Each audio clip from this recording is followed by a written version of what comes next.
আজকে আমি তোমাদের শেখাবো যে মাধ্যমিকের ক্ষেত্রে যে জয়েনিংগুলো পড়ে কিছু কিছু ক্ষেত্রে দেয়, এগুলোই বেশি দেয়। যে বলেছে এখানে using an adjective or a participle, অর্থাৎ এখানে অ্যাডজেক্টিভের মতো ব্যবহার করা হবে আর পার্টিসিপেল যোগে। পার্টিসিপেল যোগে বলতে এখানে দুটো সেন্টেন্স আছে, দুটো সেন্টেন্সের মধ্যে দেখো দুটোই একই রকম, প্রায় দুটোই পাস্ট টেন্সেই আছে। একটা ঘটনা ঘটার পর সে আর একটা ঘটনা ঘটাচ্ছে হিসেবে সেরকম বোঝাচ্ছে। তাহলে এই জায়গায় আমাকে দেখতে হবে যে এখানে জয়েনিং করতে গেলে কিছু ক্ষেত্রে কি কি দেয়। যেমন তোমাদের দেখতে হবে এখানে দুটো ভার্ব আছে, সি সি ওয়াজ যেমন সাবজেক্ট আছে, সিটাও সাবজেক্ট আছে, আর এখানে একটা ভার্ব আছে, এখানে একটা ভার্ব আছে, অর্থাৎ দুটোই ভার্ব, এটাও ভার্ব এটাও ভার্ব, মেন ভার্ব, দুটো সেন্টেন্সে দুটো ভার্ব আছে।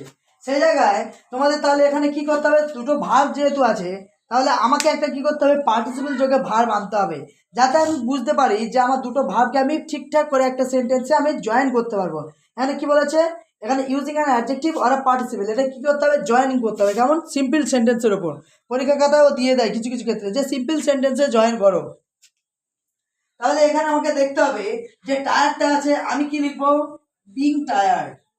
কেন লিখবো, এখানে লেখা আছে সি ওয়াজ টায়ার্ড, অর্থাৎ সে কি হয়েছিল, সে ক্লান্ত হয়ে পড়েছিল। সি রেস্টেড অ্যান আওয়ার, সে বিশ্রাম করেছিল কতক্ষণ, 1 ঘন্টার জন্য সে রেস্ট নিয়েছিল, অর্থাৎ বিশ্রাম করেছিল। তাহলে আমি কি করব, বিং টায়ার্ড মানে কি, ক্লান্ত হওয়ায়, সে কি হয়েছিল, ক্লান্ত হয়েছিল, অর্থাৎ ক্লান্ত হওয়ায় she rested for an hour, অর্থাৎ সে ক্লান্ত হওয়ায় কি করেছিল, 1 ঘন্টার জন্য বিশ্রাম নিয়েছিল। আর অনেক ক্ষেত্রে এইগুলো দেখবে যে প্রত্যেকটা ক্ষেত্রে কি করে বলতো, সাবজেক্ট একই দিয়ে দেয়, দুটো সাবজেক্ট কিন্তু একই আছে, কিন্তু দুটো সেন্টেন্সের দুটো কি আছে, ভার্ব আলাদা।